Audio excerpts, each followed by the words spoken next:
It's that time of year again. Everyone knows that the holidays can become overwhelming quickly, so the sooner that you get things done, the better. For both shoppers and businesses, the best time to score great deals during the holidays is Black Friday and Cyber Monday weekend.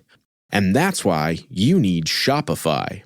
Shopify is the commerce platform behind millions of businesses around the world and 10% of all e-commerce in the U.S., from household names like Allbirds and Cowboy e-bikes to entrepreneurs who will be participating in their very first Black Friday or Cyber Monday this year. Shopify has everything you need to succeed from start to finish. First, Shopify's marketing tools help push your brand to the forefront of the chaos, no matter what platform your customers are on. Then, Shopify helps draw customers in with the ease of a convenient checkout with Shop Pay, Shopify's expedited checkout that saves customers information and reduces hassle. The best part? Shop Pay has been proven to boost conversions, meaning you see less abandoned carts and more profits. You can also stress less knowing that Shopify's award-winning customer support team is on standby 24/7 to help with any issues that arise, allowing you to get back to business as fast as possible. This Black Friday, join thousands of new entrepreneurs hearing for the first time with Shopify. Sign up for your free trial today at shopify.com/income. That's shopify.com/income. Go to shopify.com/income and make this Black Friday one to remember. Hi everyone, I'm Deb Flashenberg. Welcome to Yoga, Birth, Babies, a podcast produced by Prenatal Yoga Center. We will be diving into everything prenatal yoga, birth, and baby related, hoping to inspire, educate, and empower you through your journey into motherhood. Thank you for listening. Hi, I'm Deb Flashenberg, and I'm your host of Yoga Birth Babies, and today we're talking all things nannies. I remember when my son was born and we needed to hire a nanny, and I was overwhelmed. I didn't know where to start, the kind of questions to ask, red flags during the interview. So that is why I am doing this podcast, because if you're in those shoes, I know how overwhelming it can be. So we're going to dive into the biggest mistakes parents make during the hiring process, even the first steps to take, what kind of nanny family agreement should you have, and setting expectations. So much information if you are just on this path for the first time. So to have this conversation, I have Sarah Davis. She is a mom of 3 who spent over 25 years in the childcare industry, starting as a nanny and eventually founding All of You Nanny, a boutique agency serving families in Chicago, Austin, and Atlanta. She is a joy to speak with. Sarah also created the Nanny Playbook. It's a step-by-step guide that empowers parents to confidently hire and build lasting relationships with nannies. One thing I really appreciate about Sarah's approach to working with nannies is how relationship-based it is. She gets to know the nannies, she gets to know the families, and she calls herself a little matchmaker. So I really appreciate her approach. And I think as a listener, if you're heading down the path of hiring a nanny, or maybe you're in that relationship with a nanny, then this can well support you. Now, before we get to that conversation with Sarah, I always love to give some updates about what's happening at PYC. So go ahead and go to our website, really, for the most up-to-date information. There you're going to see our class schedule, our workshop schedule, our teacher training schedule, past podcasts, past blogs, everything is there. And I've got a ton of free downloadables and free videos. So head over to prenatalyogacenter.com, check that out. And then I also want to thank you, the community, the listener, for reaching out to me, because so many people have sent in ideas of themes or ideas for podcast conversations that I should follow. And I have. And I've gotten so many interesting podcasts from your recommendations. So thank you, community. Now, I would like to ask you, our community, a favor. Please leave a rating and review for Yoga Birth Babies wherever you're listening to it, because it helps people find us. It helps us build our community. All right, I think that's enough from me. We're going to take a super quick break, and when we come back, please enjoy my conversation with Sarah. With new, gentler scented Clorox disinfecting wipes, clean finally smells as good as it feels. On everything from lamps to ceiling fans. Even on your kid's toy shark. Oh, ouch. Clorox disinfecting wipes. Now available in crisp lemon. Find it on Amazon. Clorox. Clean feels good. Hi, Sarah. How are you? Good morning. How are you? I'm doing great. So I always love to be totally transparent with our community. So community, this is our second time recording this because I'm a big dodo and I forgot to press record. So for the first one. So Sarah, thank you for your time to helping us re-record because it was such a good conversation. So thank you. Of course, absolutely. I know. I was thinking, I'm like, oh, that was such a great conversation. Then I'm like, oh, I just have to do it again. Do you know, the funny thing is I've been doing this podcast for over 8 years. That is the first time I have done that. So I think now that it's out of the way, That's pretty good. Yeah, good score. All right, so let's jump in. We're going to talk all about nannies, how to find them, what to ask them. So before we even get into my plethora of questions, I'd love to learn a little bit more about you and what led you into the childcare industry. Yeah, so I've always been a big babysitter when I was younger. Throughout high school, I babysat a lot. And then in the summers, I was a nanny. So I full-time nannied one family that had 3 kids my junior and senior year. And then I lived in Minnesota for about a year and then moved out to San Francisco for my first long-term nanny position. And I was there for a few years and then went to Denver and ended up in Chicago nannying. And I loved it. And I just loved that I could spend the one-on-one with kids. I've always wanted to be a mom. And then as I was finishing up nannying, I started my nanny agency, Olive You Nanny, which it's 20 years old this year. So time has just That's a flown big deal. by. Congratulations. Yeah, thanks. And it was kind of one of those things when I, was so young. I think I was 24 at the time. And, you're like, oh, I have nothing to lose. Let's just give it a shot, see what I can do. And I just cared a lot about the connections between nannies and families. And I thought that I could do a really good job with that. So started my company and lived in Chicago for several years, had 3 kids who are now 19, 17, and 15. And I now live in Austin. You must have endless patience.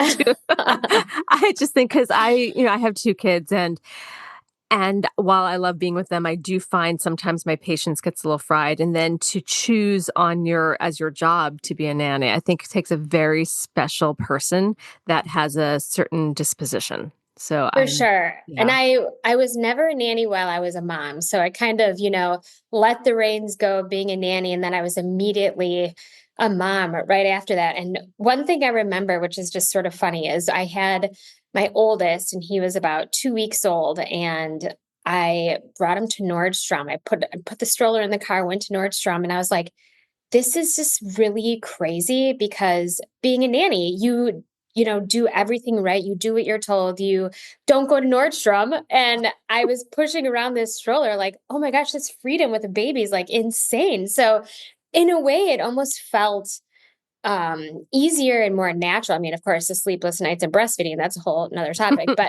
But for me, it was a really easy transition. And as it relates to patience, I'm definitely really patient with children, but not so much anyone else.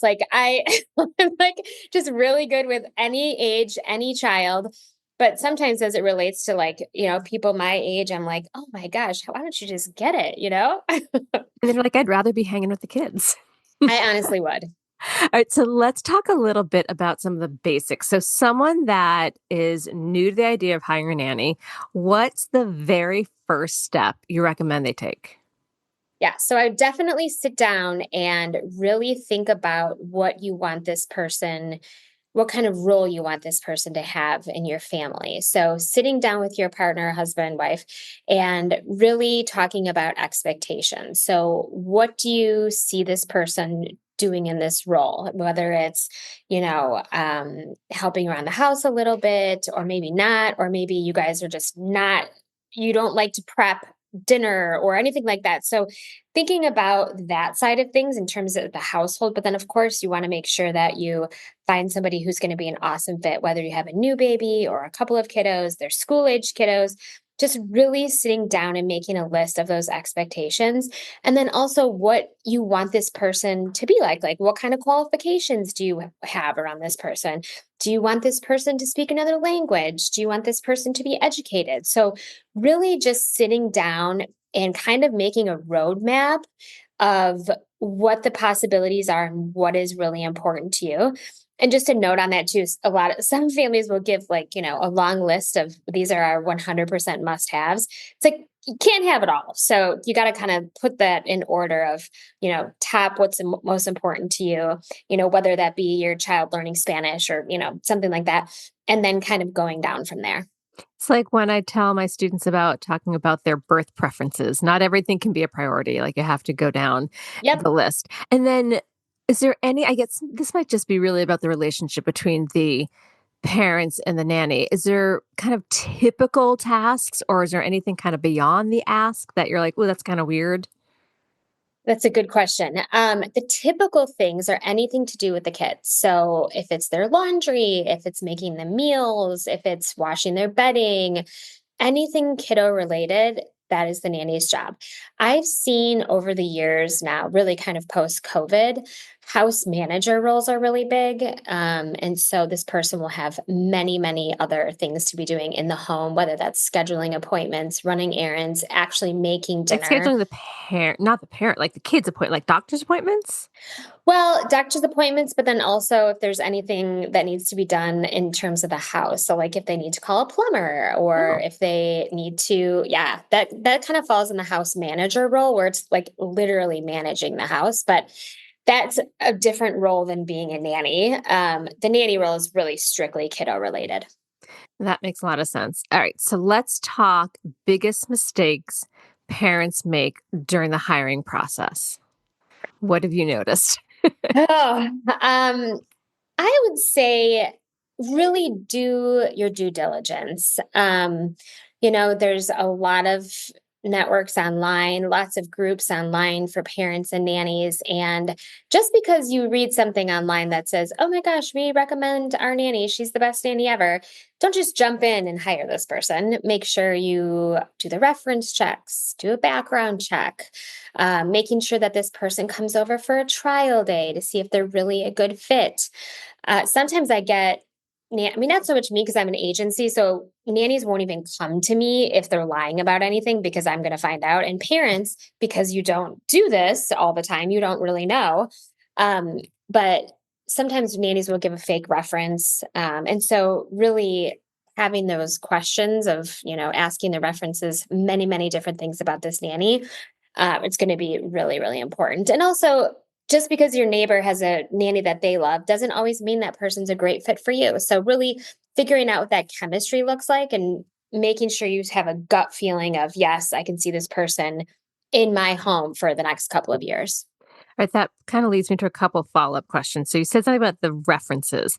So how can they, when they call the reference, how can they get more information to make sure it's not a friend of the nanny, but really an ex-family?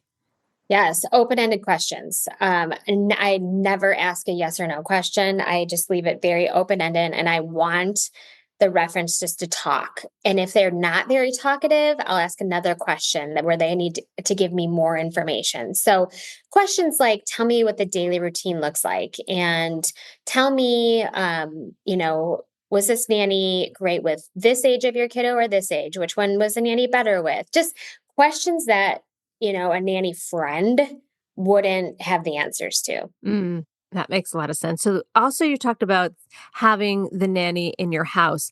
What's an appropriate trial time? Like a half a day, a day? Is the parent there for this? What does that usually Yes. look like? It depends on the ages of the kiddos. Currently, I'm working with a family right now with 4 kiddos, and 3 of them are on the spectrum. So, as they're interviewing candidates, I really want the nanny to be in there at least 2 or 3 days just to get to know everybody, understand their personalities, make sure that, expectations are very clear.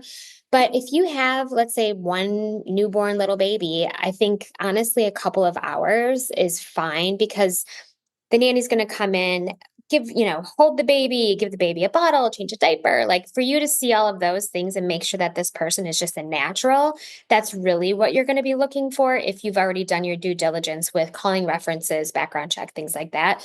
Really just seeing that this person feels good in your home and is comfortable and knows what they're doing. So kind of depends on the role. So let's also, I'm thinking more about, you talk about newborn, which is what a lot of my community has. They're usually first time, maybe second time parents. What are they looking for that's different with a newborn than a toddler? And then this is a multi-part question because I'm kind of going through it in my brain. So, okay, we've got the newborn, we've got the toddler, and then they age up to the school age.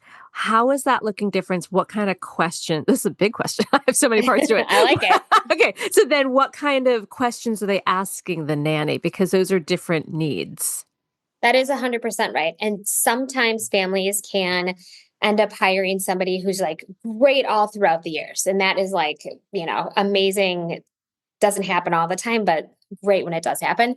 But typically, if you have a newborn or baby or a toddler, let's just say newborn, you're going to want to find somebody who's nurturing and warm and knows the drill and knows the routines and knows how to keep the baby on a schedule, maybe has some sleep training background, can do all of those really big milestones within the first year or two, finding somebody who has that experience.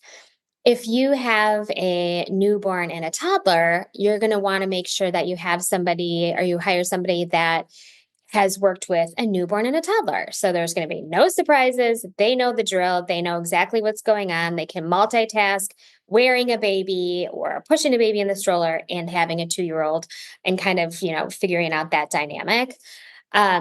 So really for me, when I have a family with a newborn, also one really big thing to point out is that new parents are a certain breed. Like nannies know if it's a new parent that they're extra sensitive with information. Like, okay, well, I'm going to send you as many updates as you want because this is your brand new baby. Whereas if you have a family that has 4 kids, you're like, all right, make sure they're breathing. We're all good. Like, it's just not, it just doesn't, how it is when you have multiple kids.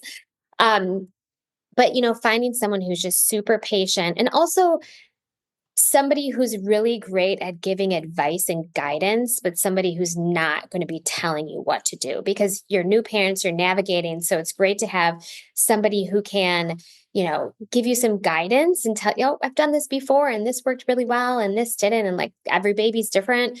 But making sure, again, that just personality wise too, you feel good because if you're a warm, nurturing, lovey type of family, that's probably what you're going to be looking for your baby. And now if you're more of a type A, you're a little bit more strict with rules, things like that, maybe you want a nanny who leans more towards the disciplinarian side. So it kind of just depends who you are and what you're looking for. When the kiddos do get a little bit older, oftentimes you're going to want someone fun. You're going to want someone energetic, someone who's going to be creative and get on the floor and do an art project or, explore whatever city you live in. So somebody who's going to be a little bit more adventurous and a little bit more creative, maybe. So I tell families too, a lot of families, when they have a new baby, they're really focused on that baby stage. I'm like, okay, totally get that. But just remember, your baby's going to grow up so fast and you just don't even know it yet. So make sure we hire somebody who can really get through the next couple of years in terms of what you're looking for.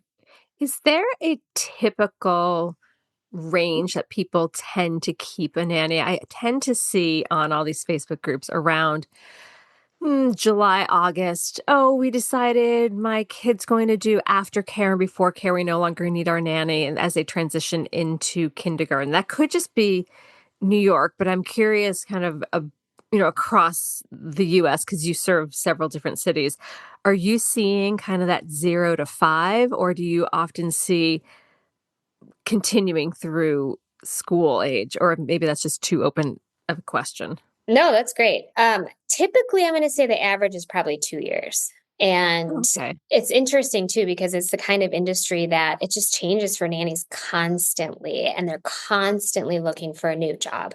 So it makes it tricky because all nannies really want longevity in a position, and they would love to stay with one family for 10 years, but it just isn't, it's just not the way it is. So typically it's about newborn to 2. And then it would depend if the family has just one kiddo and the child is turning 2. Oftentimes they'll put the child in a program or daycare or something like that for socialization. If the family has another baby, then they'll keep the nanny longer. So it's funny because when I interview nannies, they're often like, okay, well, how many kids do they want to have? Which is so hard to say, of course. But it's typical that if somebody wants a big family and they just had their first baby, that nannies will gravitate towards that type of a position for sure, because they don't want to keep looking for a new job all the time. And sometimes too, I'll have families who are new to hiring a nanny and they say, well, her resume is 2 years here, 2 years here, 2 years here. And that's just jumping around. It's like, that is the nature of this industry. Like they don't want to do that. It's just that kiddos grow up and they move on and go to school. So I would say average is about 2 years. But if, like I said, if it's a big family, or if the position turns into more of a house manager position while the kiddos are in school, then that's a possibility too. That's interesting. You really shocked me. I thought you were going to say much longer, because maybe it's the group that I was associated with when I had my son. We all then had a second round Yeah. 2 to 3 years later. And so Yep. I was seeing a lot of people holding on to their nannies through early elementary because they needed someone to pick them up from, these were some parents working till like 6, 7 at night. So the nanny to pick them up from elementary. And it was, I was expecting much longer. Oh, that's so interesting. All right. I know we're going to take a break, but when we come back, I want to talk about, you have a really special way of connecting about relationship based. So I want to dive into that. So let's take a break. We'll be right back. The Who's down in Who Newville were making their list, but some didn't know Walmart has the best brands for their gifts. What about toys? Do they have brands kids have been wanting all year? Yep, Barbie, Tony's, and Lego. Gifts that will make them all cheer. Do you mean they have all the brands I adore? They have Nintendo, Nespresso, Apple, and more. What about... So the Who answered questions from friends till they were blue. Each one listened and shouted, from Walmart? Who knew? Shop gifts from top brands for everyone on your list in the Walmart app. 'Tis the season for all your holiday favorites, like A Very Jonas Christmas Movie and Home Alone on Disney+. Did I burn down the joint? I don't think so. Then Hulu has National Lampoon's Christmas Vacation. We're all in for a very big Christmas treat. All of these and more streaming this holiday season. And right now, save big with our special Black Friday offer. Bundle Disney Plus and Hulu for just $4.99 a month for 1 year. Savings compared to current regular monthly price. Ends 12/1. Offer for ad-supported Disney Plus Hulu bundle only. Then $12.99 a month or then current regular monthly price. 18 plus terms apply. Okay, so we're back. So I know your approach is very relationship based. So what does that look like in action when you're working with families and nannies, as well as how did that become such a staple and important for long-term success?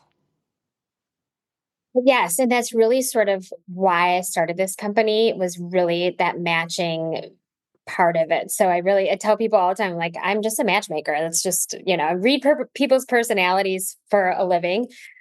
I think it's just really important because I think, like marriage, you want to connect with somebody, especially somebody who's going to be with your kids potentially more than you are. And finding somebody who just really fits into what you're looking for, or even sometimes brings something new to the table. I had a nanny when my kids were really little in Chicago, and she was very young. And she was amazing. And she was going to school to get a degree in math. And she was teaching my kids all of these lessons on parallelograms and just all of these different things. I'm like, gosh, that's not where my brain is. I'm definitely more on the artsy side of life.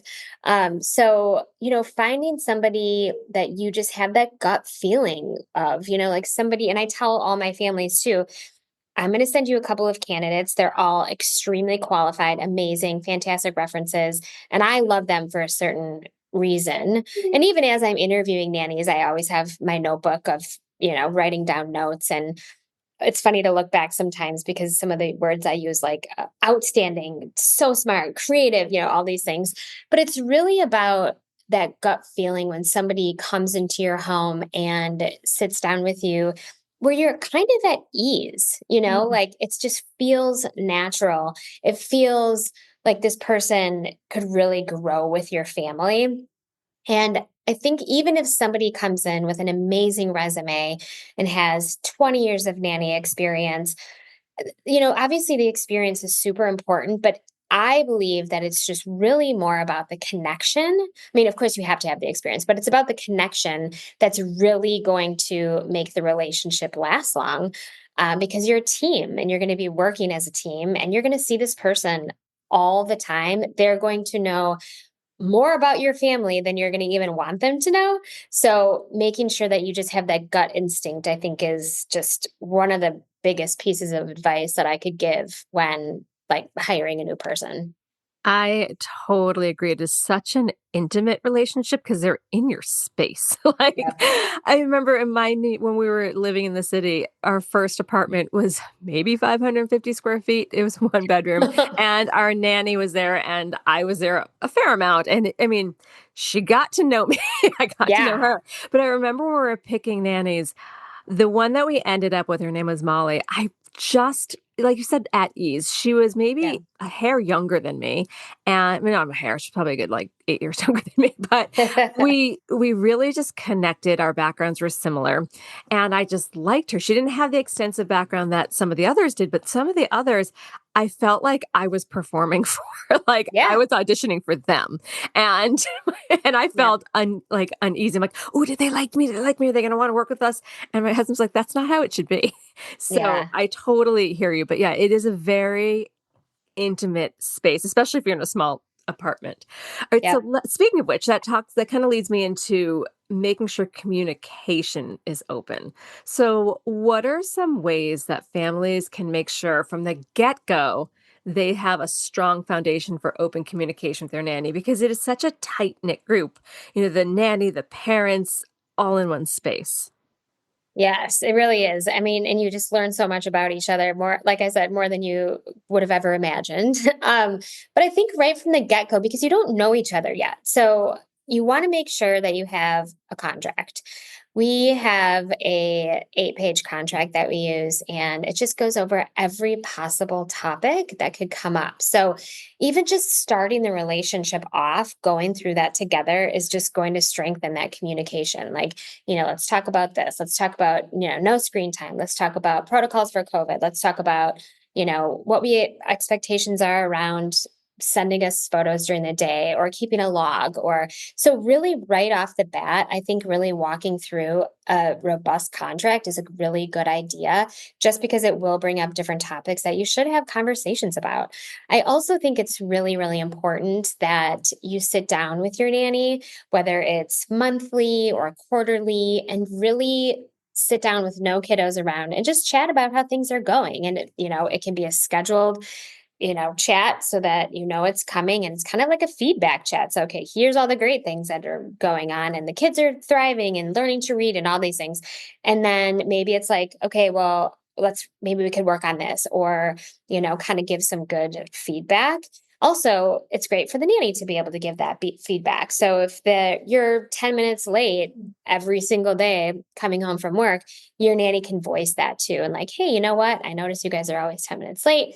Why don't we just make the schedule until 5:15? So that each person can sit down and be able to say whatever they need to say and what they're thinking without feeling the pressure, especially for the nanny, to pull you aside and be like, oh, I don't really want to do that, because that can be kind of stressful. Yeah, like a little debriefing. And then you have like the open permission just to chat with each other. And I love that it's planned, because I've been that way on the other side, like, oh, I have to talk to this person about this and I don't want to. And it's really Yes. anxiety producing.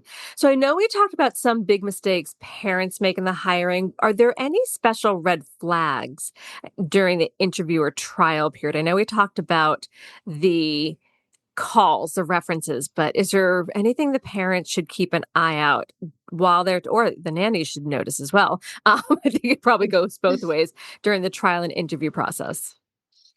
Yeah, I would really say, depending on the age of your kiddos, and let's just say for your audience sake, it's a baby.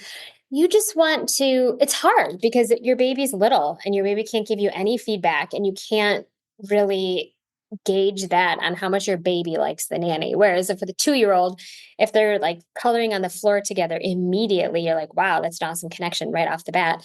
But with a baby, it's really just the comfort of the parents and how you feel as a parent with this person around. And just watching this person interact with the baby and feed the baby, and how they, how it is like when you're a mother, and you can tell if someone's a natural and like how they hold the baby. So I would just say, making sure you feel good about that, really just back to that gut feeling of this person, I can see we just click, and if there are people that you interview that you don't have that feeling with, you just need to keep going. I wouldn't settle for sure. As it relates to older kids, I think that really getting kiddo feedback is so important. Like, and not like this memoir of how they feel about what's going on with them and the nanny, but more about how are they excited for this person to come over? Are they engaged? Are they looking for you around the house when the nanny's there? Or is the nanny really kind of staying on top of things and engaging with them? And, because that's what a day-to-day could look like too. And I think too, with a trial, what is kind of nice is the nanny will be less nervous because this is an interview and people are nervous at interviews. So the first interview is a little bit more formal, but then with the trial day, they can be a little bit more of their, fun, playful selves. So being able to see that, I think, is super important. And I think just as far as red flags go, kind of just the obvious, just not feeling good about that person there, or they're late. I had a family call me the other day and they hired a nanny on their own. And she's like, the nanny's just been late the first 2 days of the job. And I'm like, that is not a good sign. I mean, and just attitude too, you want to make sure that you have somebody who's excited about being a nanny. I interview people that, sometimes I can tell that they're not. And that's just 100% no for me. All right. So here's a question that I don't know why it popped into my head. What are your thoughts on nanny cams? I love this question. Much more common nowadays. When I first started the agency, that was like a huge red flag to nannies. They were like, oh, no way, I'm not. Was it like how it was in that movie, The Nanny Diary, was like a teddy bear and it's like hidden in there? Or now they more just where we have this thing called the Nest for our studio, just, for security reasons. Is it like that kind of, so is it obviously there or is it hidden? It's obviously there. So I think that it's not in the teddy bear anymore. No, it's not in the teddy bear. But honestly, I think that it was. So I know when I had my kids, there were no video monitors for their crib. Like I had an audio and there was no video. So at that time too, it was more kind of flying under the radar with, that type of a thing where maybe it wasn't a teddy bear and maybe they didn't say anything. But now everybody has a camera and it's super common that, you have a camera over the crib or you have a Ring doorbell or, whatever it might be. So I tell families if they do have cameras that they absolutely tell the nanny. You legally cannot audio record your nanny. So you can do visual recording, but I did not know that. That's and why can you do, maybe you don't know this, but video, but not audio? Because I actually don't have a camera at home, so I've never done this, but I would assume if you have a video, doesn't it pick up audio? Or I guess not. It does, but you're not supposed to be doing that. Like that's against the law. So yeah. Interesting. Okay. Yeah. So I think though nowadays nannies are definitely more on board with having a camera. Now, it depends on where your camera is. Like if if I have a family call me and they're like, "Oh, we have a camera in the kitchen, we have a camera in the living room, we have a camera in the playroom, we have a camera in the bedroom, we have, everywhere." Nannies don't want to work for you. Like, I'm sorry. Like, and it just is what it is. Like, that's not something, the people don't want to be watched all day long. You don't, I don't, nobody does. Now, if you have a camera in the playroom and in the baby's room, great. Like, that's totally fine, normal, all good. But having a camera everywhere is really not standard. And nannies will, they'll be fine with them in some rooms. But if they're like, you know, constantly being watched. And I would say too, if you are a family that constantly wants to watch your nanny on a video, maybe having a nanny is not the right situation for you. Like it's really relationship is really based on trust. And I know it takes a little while to get there, but for the most part, I've have interviewed and met thousands and thousands of nannies, and nannies are nannies because they love what they do. I mean, you hear those stories sometimes, in the news or whatever, and it's like, that's some of those people look a little scary, frankly. And it's like, why did you hire that person in the first place? You know what I mean? Yeah. So, I think that it's more, to answer your question, it's definitely more common nowadays. Interesting. All right, I want to go in kind of some of the basics. So we talked about questions and stuff, but what about expectations for full-time versus part-time? What kind of comes with that nanny package? I don't know if that makes sense. Okay. Yeah, totally. So full-time, if you hire a full-time nanny, it's usually 30 hours and over, but typically like 40 to 50 hours. You will be expected to kind of do some of the standards. So that's 2 weeks paid vacation, 3 to 5 sick days, holidays off and paid. And then if you don't need your nanny, you would still pay your nanny for that time. Part-time is really all of that cut in half. So maybe you'll do 1 week's paid vacation, a couple sick days, still paying your nanny their normal week's salary if you travel or if you don't need them. And I would say too, really all the things sort of around the house, part-time versus full-time, are going to be the same. Because even if you have a part-time nanny, they're not a babysitter. They maybe nanny the other part-time or are in school or things like that. But it's just basically everything kind of cut in half. I know in New York, we provided a Metro card. Now it's now called an Omni card. So we provided that because the nanny would get back and forth to work with that, and then they would have to take the kids on the subway.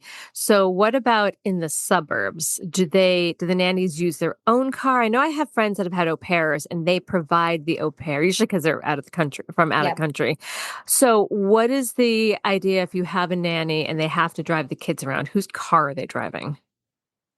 That depends. Sometimes it's the nanny's car and sometimes it's the family's car. Now, if it's a heavy driving position, like more of a house manager role where you're like going to the grocery store and running errands and going shopping. I was thinking more for older kids, like the after school carpool of activities, or if they're little kids, go into like the music classes and, the little baby yoga classes. Yep.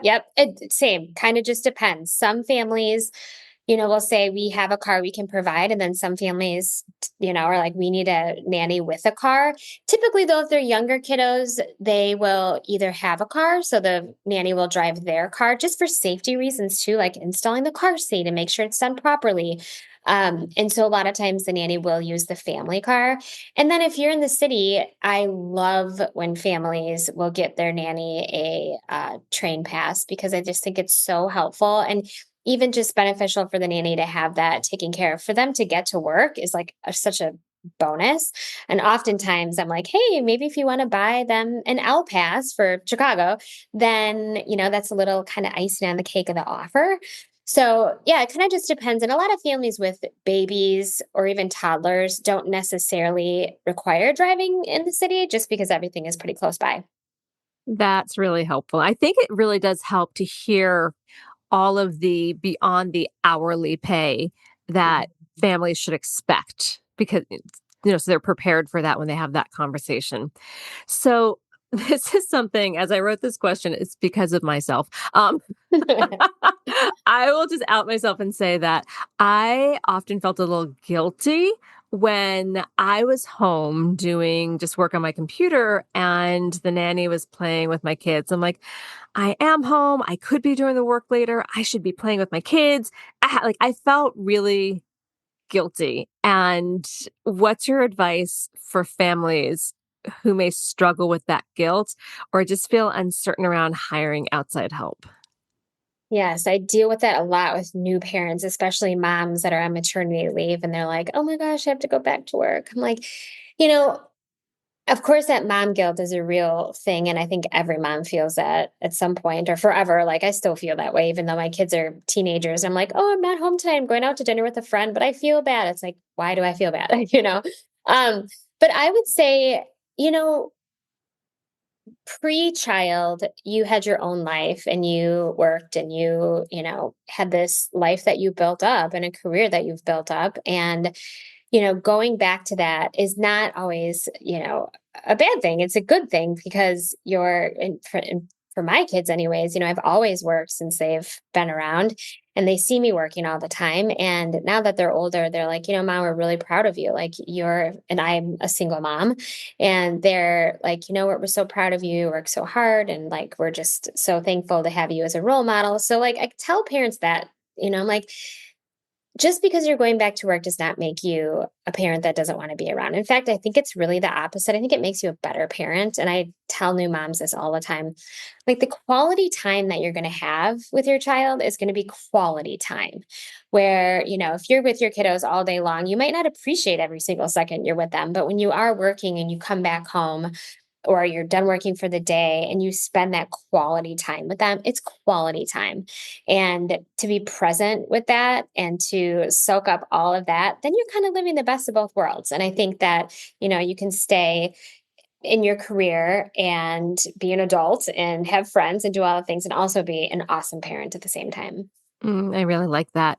I want to ask one follow-up question about kind of that relationship base that you're so strong with. Have you seen either when you were a nanny, or I'm guessing more probably as the nanny agency owner, because you've seen now probably thousands. Can you talk about how you've seen that nanny-child relationship really grow and that nanny-family relationship grow and support the kids? Yes, it can be such an amazing. I've had a nanny call me a couple of months back and she was like, "Sarah, this is Quinn." And I was like, "Quinn?" I'm like, "What?" She's like, "Do you remember me?" And I'm like, shockingly, yes. And I placed her with a family 18 years ago. And she's still with them, which is Oh, like wow. so good. So back to your question about every 2 years, people don't need their nanny. Well, she was with their family for 18 years. But it just, sometimes families will hold on to a nanny for many, many years and that their kids grow up with that person. And then the kids are in their nanny's wedding or they're godparent to the kids. Or, I've seen so many families that those relations. And that's why I love this job so much is because I introduce them. And that's why I do this so that they're building a relationship and these kids are having a new person in their life that is going to be there hopefully for a long time. And really cares about them. That is so beautiful. Truly, true. And I think if you've never been a nanny, people I think don't, especially parents, they just don't understand how much the nanny actually does love your children. It's one of those, I mean, I talk to nannies about this all the time. It's like, we would take a bullet for these kids. Like it's a relation. I have goosebumps just like talking about it, but it's just, you become so close with them. And one thing that is tricky sometimes is if a family is like, "Okay, we're putting our child in daycare, you have 2 weeks." Like that's heart-wrenching for a nanny because all of a sudden it's just a job, and it is just a job, but they've gotten so close to these kids that it can be really heartbreaking sometimes. But I just think that relationship piece is just really, really cool. And it's just unlike anything else, really, because you're not family, but you feel like family. Yeah, again, because you're there all the time. You're watching the kids take the milestones. In fact, sometimes the nannies might see things that the parents miss. So they really do get ingrained, which is really beautiful.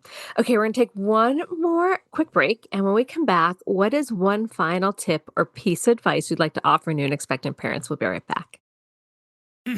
Oh, Hilton stay, oh, Hilton stay. Your beds are soft and cozy. No lumpy couch, no stiff futon, no shower line at crack of dawn. Oh, Hilton stay, oh, Hilton stay. When you want holiday comfort you can count on, it matters where you stay. Enjoy comfortable rooms and friendly service when you stay with Hilton instead. Save up to 25% this season when you book with Hilton. Hilton for the stay. Terms apply.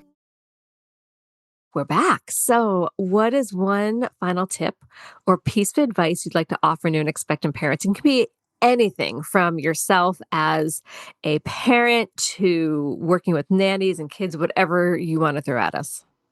Oh, gosh. I have like so many thoughts going through my mind right now. On the nanny side of things, I just want to tell anybody that is about to hire a nanny, it's all about the little things. Like, it's all about the little, like, how was your weekend? How are you? Hey, I know you were going to that concert last weekend. How was that? I went to Starbucks before I came home and you brought your nanny home at Starbucks. So just like keep in mind, it's really about the little things and like the respect piece. I think that's just like so key.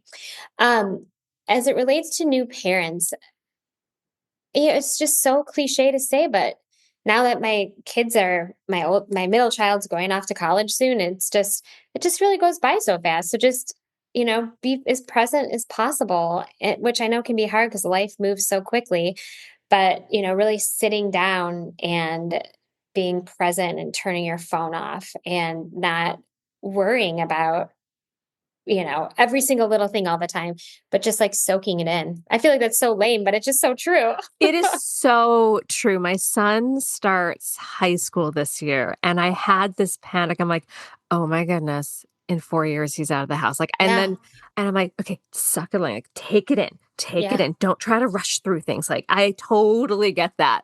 Like, it was a panic because when he was younger, I'm like, I can't wait for the house to be empty now. I'm like, oh my God, it's going to happen soon.